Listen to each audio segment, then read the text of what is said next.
Assalamualaikum warahmatullahi wabarakatuh. 11 Karomah Syaikhona Kholil Bangkalan. Istilah karomah berasal dari bahasa Arab. Secara bahasa berarti mulia. Syekh Tahir bin Soleh Al-Jazairi dalam kitab Jawahirul Kalamiyah mengartikan kata karomah adalah perkara luar biasa yang tampak pada seorang wali yang tidak disertai dengan pengakuan seorang nabi. Karomah Mbah Kholil sangatlah banyak baik yang diketahui umum maupun tersembunyi. Berikut ini beberapa karomah Mbah Kholil diantaranya. 1. Melihat berkat di kepala Kiai Imam Masjid. Kiai Kholil muda dan berstatus sebagai santri, beliau melaksanakan salat Jumat di pesantren yang beliau tempati. Tiba-tiba saat akan melaksanakan takbiratul ikram, Kiai Kholil muda tertawa sangat keras, hingga terdengar seluruh jamaah salat Jumat. Kiai ditegur oleh teman-temannya tidak boleh tertawa, ditakutkan Kiai yang menjadi imam marah-marah, namun beliau masih saja terpingkal. Dugaan teman-temannya tidak keliru. Setelah selesai sholat, sang Kiai menegur Kiai Kholil muda bahwa dalam salat itu tidak boleh tertawa. Akhirnya Kiai Kholil muda menjawab, "Saya melihat berkat makanan yang dibungkus di kepala Kiai saat salat berlangsung tadi," sambil tersenyum. Mendengar jawaban tersebut, sang Kiai menjadi sadar dan merasa malu karena Kiai ingat bahwa saat menjadi imam tadi merasa tergesa-gesa untuk menghadiri kenduri sehingga mengakibatkan sholatnya tidak khusyuk. 2. Mengambil kepiting dan rajungan di laut saat Batsul Masail di Makkah. Para ulama Makkah berkumpul di Masjidil Haram untuk berdiskusi membahas masalah dan hukum Islam yang sedang terjadi di Makkah. Semua masalah dapat diselesaikan kecuali mengenai halal haramnya kepiting dan rajungan. Terjadi banyak pendapat dan tidak menemukan solusi. Kiai Kholil duduk berada di antara peserta lainnya. Melihat permasalahan tersebut belum menemukan solusi, Kiai Kholil minta izin untuk menawarkan solusi. Akhirnya Kiai Kholil dipersilahkan ke depan oleh pimpinan diskusi untuk menjelaskan. Saudara sekalian, ketidaksepakatan dalam menentukan hukum kepiting dan rajungan ini disebabkan kita belum pernah melihat bentuk aslinya, ujar Kiai Kholil. Kepiting seperti ini, ucap Kiai Kholil sambil memegang dan menunjukkan kepiting yang masih basah. Sedangkan rajungan seperti ini, lanjut beliau, seakan beliau baru saja mengambilnya dari laut. Semua hadirin merasa terpana dan suasana menjadi gaduh. Mereka saling bertanya dari mana Kiai Kholil mendapatkan kedua hewan tersebut dalam sekejap saja. Setelah kejadian tersebut, akhirnya para ulama menemukan solusi dan Kiai Kholil disegani para ulama Masjidil Haram. 3. Kehabisan waktu salat Asyar di Madura, akhirnya jamaah di Masjidil Haram. Kiai Kholil dan Kiai Syamsul Arifin sedang berdiskusi di pinggir pantai, membahas pesantren dan keadaan umat pada masa itu. Beliau berdiskusi begitu lama, hingga lupa bahwa waktu sholat Asyar segera habis. "Kita belum salat Asyar Kiai," kata Kiai Syamsul Arifin mengingatkan. "Astagfirullah," kata Kiai Kholil menyadari kekhilafannya. "Waktu Asyar hampir habis, kita tidak mungkin sholat secara sempurna Kiai," ucap Kiai Syamsul Arifin. "Kalau begitu, ambil kerocok," kata Kiai Kholil. Kiai Syamsul Arifin masih bingung, bukannya mencari tempat wudhu dan musola, malah disuruh mencari daun kerocok. Namun Kiai Syamsul Samina wa Atona, beliau tetap mencari daun kerocok. Setelah menemukan diberikan Kiai Kholil, lantas Kiai Kholil mengajak Kiai Syamsul untuk menaiki di atas kerocok tersebut. Tiba-tiba kerocok itu melesat super cepat ke arah Makkah. Sesampainya di Makkah, azan salat Asyar baru saja dikumandangkan dan mereka mendapatkan saf pertama salat Asyar berjamaah di Masjidil Haram. 4. Mengubah arah kiblat masjid. Kiai Kholil sedang memantau masjid yang dibangun oleh menantu beliau Kiai Muntaha. Ketika melihat arah kiblat, Kiai Kholil menegur menantu yang alim itu untuk membenahi arah kiblatnya. Sebagai orang alim, Kiai Muntaha mempunyai alasan sendiri dalam menentukan arah kiblat. Beberapa argumen ditunjukkan kepada Kiai Kholil untuk memperkuat pendapatnya. Melihat menantu masih tetap mempertahankan pendapatnya, lantas Kiai Kholil tersenyum sambil berjalan ke arah pengimaman diikuti menantu. Kemudian Kiai Kholil mengambil kayu untuk melubangi dinding dan meminta Kiai Muntaha melihat lubang tersebut. Betapa kagetnya, setelah melihat lubang itu ternyata terlihat Ka'bah sangat jelas. Akhirnya Kiai Muntaha sadar bahwa pendapatnya salah dan merubah arah kiblat sesuai dengan pendapat Kiai Kholil. 5. Menyelamatkan perahu tenggelam. Kesaktian lain dari Mbah Kholil yang di luar nalar manusia yaitu beliau bisa berada di beberapa tempat dalam waktu bersamaan. Pernah ada peristiwa aneh saat beliau pengajian di pesantren. Mbah Kholil melakukan gerakan yang tak terlihat mata. Tiba-tiba baju dan sarung beliau basah kuyup, cerita Kiai Haji Gozi. Para santri heran dan penuh teka-teki. Sedangkan beliau cuek tidak bercerita apapun. Langsung meninggalkan santrinya dan masuk rumah untuk ganti baju. Teka-teki itu baru terjawab setengah bulan kemudian. Ada seorang nelayan sowan ke Mbah Kholil untuk mengucapkan terima kasih, karena pertolongan beliau bisa selamat dari bahaya tenggelamnya perahu di tengah laut. Kedatangan nelayan itu membuka tabir. Ternyata pengajian, Mbah Kholil dapat pesan agar segera ke pantai untuk menyelamatkan nelayan yang perahunya pecah.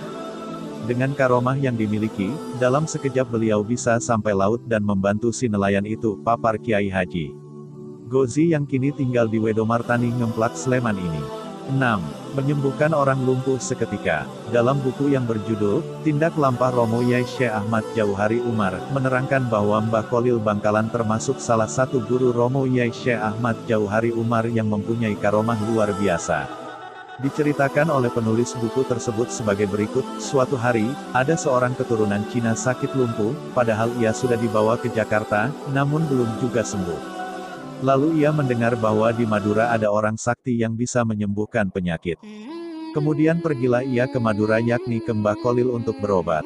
Ia dibawa dengan menggunakan tandu oleh 4 orang. Di tengah perjalanan ia bertemu dengan orang Madura yang dibopong karena sakit, kakinya kerobohan pohon. Lalu mereka sepakat pergi bersama-sama berobat ke Mbah Kholil. Orang Madura berjalan di depan sebagai penunjuk jalan. Kira-kira jarak kurang dari 20 meter dari rumah Mbah Kholil, muncullah Mbah Kholil dalam rumahnya dengan membawa pedang seraya berkata, "Mana orang itu? Biar saya bacok sekalian." Melihat hal tersebut, kedua orang sakit tersebut ketakutan dan langsung lari tanpa ia sadari sedang sakit. Karena Mbah Kholil terus mencari dan membentak-bentak mereka, akhirnya tanpa disadari, mereka sembuh. Setelah Mbah Kholil wafat, kedua orang tersebut sering ziarah ke makam beliau. 7. Pencuri timun tidak bisa duduk. Pada suatu hari petani timun di Bangkalan mengeluh. Timun yang siap panen selalu raib dipanen maling. Kejadian tersebut berlangsung lama, akhirnya para petani bermusyawarah untuk sowan ke Mbah Kholil. Sesampainya di rumah Mbah Kholil, sebagaimana biasanya Kiai sedang mengajar nahwu. "Assalamualaikum, Kiai," salam para petani serentak. "Waalaikumsalam warahmatullahi wabarakatuh," jawab Mbah Kholil. Salah satu dari petani menceritakan kejadian timun raib dan meminta Kiai Kholil untuk mencarikan solusi penangkal. Kebetulan ngaji beliau sampai pada kalimat koma Zaidun, salah satu contoh pelajaran nahwu yang artinya Zaid berdiri, lalu serta-merta Mbah Kholil berbicara sambil menunjuk lafal koma Zaidun. "Ya, karena pengajian ini sampai koma Zaidun, ya koma Zaidun ini saja pakai sebagai penangkal," seru Kiai dengan tegas dan mantap. "Sudah, Pak Kiai," ujar para petani dengan nada ragu dan tanda tanya. "Ya sudah," jawab Mbah Kholil menguatkan. Keesokan harinya, betapa terkejutnya mereka melihat sejumlah pencuri timun berdiri terus-menerus tidak bisa duduk. Akhirnya penduduk berdatangan ingin melihat maling tersebut. Maling itu tetap berdiri dengan muka pucat pasi karena ditonton banyak warga. Andaikan zaman sekarang mungkin maling itu akan difoto dan diupload di Facebook. Kasihan melihat kawanan maling, salah satu dari petani sowan ke Mbah Kholil dan diberi obat penangkat. Begitu obat disentuhkan ke badan maling yang sial itu, akhirnya dapat duduk seperti sedia kala. Para pencuri itu pun menyesal dan berjanji tidak mencuri lagi. Sejak saat itu, petani timun di Bangkalan menjadi aman dan makmur. Sebagai rasa terima kasih, petani menyerahkan hasil panen ke pondok pesantren berdokar-dokar. 8. Kisah ketinggalan kapal laut. Kejadian ini pada musim haji. Kapal laut pada waktu itu, satu-satunya angkutan menuju Mekah. Semua penumpang calon haji naik ke kapal dan bersiap-siap, tiba-tiba salah satu penumpang wanita meminta pada suaminya untuk membelikan anggur. Suaminya menelusuri seluruh wilayah pelabuhan namun tidak menjumpai penjual buah, kemudian mencoba menuju ke pasar agak jauh dari pelabuhan. Alhamdulillah akhirnya anggur didapatkan juga, bergegas kembali ke pelabuhan. Namun betapa terkejutnya, kapal sudah berangkat dan jauh dari dermaga. Ia berteriak sekeras mungkin memanggil awak kapal, namun tak membuahkan hasil. Ia menyesali keadaan itu dan duduk di pinggir pantai. Datanglah laki-laki menghampirinya memberikan nasihat agar mendatangi Mbah Kholil. Ia bertanya-tanya siapa Mbah Kholil, apa bisa menolong saya saat ini. Lelaki itu meyakinkan bahwa Mbah Kholil insyaallah bisa menolongmu. Lalu suami yang malang itu sowan dan menceritakan kejadian dari awal hingga datang ke Mbah Kholil. Dengan nada datar Mbah Kholil menjawab, "Ini bukan urusan saya, ini urusan petugas pelabuhan." Suami malang itu kembali dengan tangan hampa. 9. Kiai Kholil dipenjara oleh penjajah. Masa hidup Kiai Kholil tidak luput dari gejolak perlawanan terhadap penjajah. Tetapi, dengan caranya sendiri Kiai Kholil melakukan perlawanan. Pertama ia melakukannya dalam bidang pendidikan. Dalam bidang ini, Kiai Kholil mempersiapkan murid-muridnya untuk menjadi pemimpin yang berilmu, berwawasan, tangguh dan mempunyai integritas, baik kepada agama maupun bangsa. Ini dibuktikan dengan banyaknya pemimpin umat dan bangsa yang lahir dari tangannya, salah satu di antaranya, Kiai Hashim Asy'ari, pendiri pesantren Tebu Ireng. Cara yang kedua, Kiai Kholil tidak melakukan perlawanan secara terbuka, melainkan ia lebih banyak berada di balik layar. Realitas ini tergambar, bahwa ia tak segan-segan untuk memberi suhuk, mengisi kekuatan batin, tenaga dalam kepada pejuang, pun Kiai Kholil tidak keberatan pesantrennya dijadikan tempat persembunyian. Ketika pihak penjajah mengetahuinya, Kiai Kholil ditangkap dengan harapan para pejuang menyerahkan diri. Tetapi, ditangkapnya Kiai Kholil, malah membuat pusing pihak Belanda, karena ada kejadian-kejadian yang tidak bisa mereka mengerti, seperti tidak bisa dikuncinya pintu penjara, sehingga mereka harus berjaga penuh supaya para tahanan tidak melarikan diri. Di hari-hari selanjutnya, ribuan orang datang ingin menjenguk dan memberi makanan kepada Kiai Kholil, bahkan banyak yang meminta ikut ditahan bersamanya. Kejadian tersebut menjadikan pihak Belanda dan sekutunya merelakan Kiai Kholil untuk dibebaskan saja. 10. Semalam menghafal Imriti, Ashimuni dan Alfiyah Ibnu Malik. Ketika Kiai Kholil masih muda, dia mendengar bahwa di Pasuruan ada seorang kiai yang sangat sakti mandraguna. Namanya Abu Darin. Kholil muda ingin sekali belajar kepada Abu Darin. Semangat untuk menimba ilmu itu begitu menggebu-gebu pada dirinya sehingga jarak tempuh yang begitu jauh dari Bangkalan di Pulau Madura ke Pasuruan di Pulau Jawa tidak dianggapnya sebagai rintangan berarti, meski harus berjalan kaki. Namun apa daya, sesampainya Kholil muda di desa Wilungan, Pasuruan, tempat Kiai Abu Darin membuka pesantren, ternyata Kiai Abu Darin sudah wafat. Dia meninggal hanya beberapa hari sebelum kedatangan Kholil muda. Habislah harapannya untuk mewujudkan cita-citanya berguru kepada kiai yang mempunyai ilmu tinggi tersebut. Dengan langkah gontai karena capai fisik dan penat mental, hari berikutnya Kholil bertakziah ke makam Kiai Abu Darin. Di depan pusara Kiai Darin, Kholil membaca Al-Quran hingga 40 hari. Dan pada hari yang ke-41, ketika Kholil tengah ketiduran di makam, Kiai Abu Darin hadir dalam mimpinya. Dalam kesempatan itu almarhum mengatakan kepada Kholil, niatmu untuk belajar sungguh terpuji. Telah aku ajarkan kepadamu beberapa ilmu, maka peliharalah. Kholil lalu terbangun, dan serta-merta dia sudah hafal kandungan kitab Imriti, Ashimuni, dan Alfiyah, kitab utama pesantren itu. Subhanallah. 11. Melindungi calon santrinya dari musibah. Pada kisah yang lain, Kiai Kholil berusaha melindungi calon santrinya dari musibah, padahal dia berada di Bangkalan, sementara si calon santri di tengah alas roban, Batang, Pekalongan.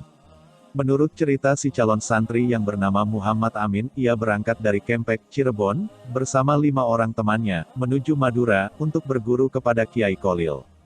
Mereka tidak membawa bekal apa-apa kecuali beberapa lembar sarung, baju, dan celana untuk tidur, golok serta titikan, alat pemantik api yang terbuat dari batu. Setelah berjalan kaki berhari-hari, menerobos hutan dan menyeberangi sungai, mereka sampai di tepi hutan roban di luar kota Batang, Pekalongan. Hutan itu terkenal angker, sehingga tidak ada yang berani merambahnya, banyak perampok yang berkeliaran di tepi hutan itu. Menjelang malam, tatkala 6 orang calon santri itu sedang mencari tempat untuk tidur, tiba-tiba muncul sosok laki-laki. Namun karena tampangnya biasa-biasa saja, mereka tidak menaruh curiga. Bahkan orang itu kemudian bertanya apa mereka punya titikan, karena ia akan menyulut rokok. Namun setelah benda itu dipegangnya, ia mengatakan bahwa batu itu terlalu halus sehingga sulit dipakai untuk membuat api. Masih perlu dibikin kasar sedikit, kata orang itu sambil memasukkan batu tersebut ke mulutnya lalu menggigitnya sehingga pecah menjadi 2. Terbelalak mata 6 orang calon santri itu menyaksikan kekuatan mulut laki-laki itu. Mereka gemetar ketakutan. Serahkan barang-barang kalian, hardik orang itu. Amin, yang paling berani di antara mereka, menjawab, kalau barang-barang kami diambil, kami tidak bisa melanjutkan perjalanan ke Bangkalan. Mendengar kata Bangkalan, orang itu tampak was-was. Mengapa kalian ke sana? Dia balik bertanya. Kami mau berguru kepada Mbah Kholil, jawab Amin. Tersentak laki-laki itu, seperti pemburu tergigit ular berbisa. Wajahnya pucat pasi, bibirnya menggigil. Jadi kalian mau nyantri sama Kiai Kolil? Betul, sahut 6 calon santri itu bersamaan. Mereka gembira karena merasa tidak akan dirampok. Tapi dugaan itu meleset. Kalau begitu, serahkan semua barangmu kepadaku, kata lelaki itu. Kalian tidur saja di sini, dan aku akan menjaga kalian semalaman. Makin ketakutan saja para remaja itu. Mereka kemudian memang membaringkan badan tapi mata tidak bisa diajak tidur semalaman. Maut seakan sudah dekat saja. Keesokan harinya, selepas mereka salat subuh, lelaki itu mengajak mereka pergi. Ayo kita berangkat, ujarnya.